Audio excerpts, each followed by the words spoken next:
మజ్జిగ చారు ఇంట్లో ఏ కూరగాయలు లేనప్పుడు ఇలా చేసుకోండి 5 minutes లో ఈజీగా అయిపోతుంది.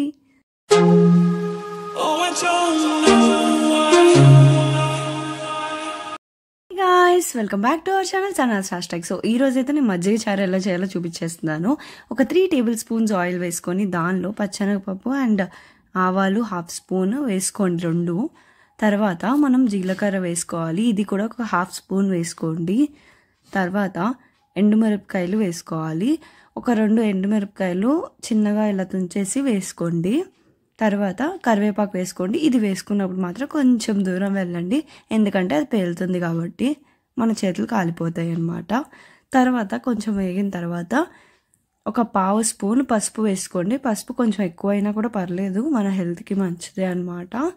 తర్వాత మజ్జిగ మీకు ఎంత కావాలో అంత వేసుకోండి, ఎంత వేసినా కూడా పర్వాలేదు. సో ఇక్కడైతే 2 glasses ఫుల్గా వేసారనమాట మజ్జిగ చారు ఎంతమందికి ఫేవరెట్ కింద కమెంట్ సెక్షన్లో చెప్పండి, నేను కూడా తెలుసుకుంటా ఎంతమందికి ఇష్టం అని చెప్పేసి. అండ్ తర్వాత సాల్ట్ అయితే వేసుకోండి, ఇది మాత్రం మీ టేస్ట్కి తగినంత వేసుకోండి. అండ్ ఒక ఉల్లిపాయ తీసుకోండి, చిన్న ఉల్లిపాయ తీసుకొని ఇలా పెద్ద సైజులో కట్ చేసుకొని వేసుకోండి. తర్వాత పచ్చిమిరపకాయలు కూడా వేసుకోవాలి. సో పచ్చిమిరపకాయలు అయితే ఒక 2 లేదా 3 మీ స్పైస్కి తగ్గట్టు వేసుకోండి. మేమైతే ఇక్కడ 2 చిన్న చిన్న ముక్కలుగా తీసుకొని వేసుకున్నాం. తర్వాత కొత్తిమీర చల్లేసుకోండి, అంతే. మన చాలా సింపుల్ అయిన మజ్జిగ చారు రెడీ అయిపోయింది. సో ఇప్పుడు మంచిగా కలిపేసుకోవాలి, అంతే, ఇంకేముంది, తినేయడమే. నా ఛానల్లో ఏ రెసిపీ ట్రై చేసినా సరే నా కింద కమెంట్ సెక్షన్లో చెప్పండి ఎలా వచ్చింది అని చెప్పేసి.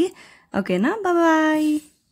సో నా వీడియో కనుక మీకు నచ్చినట్టయితే లైక్, షేర్, సబ్స్క్రైబ్ చేయడం మర్చిపోవద్దు.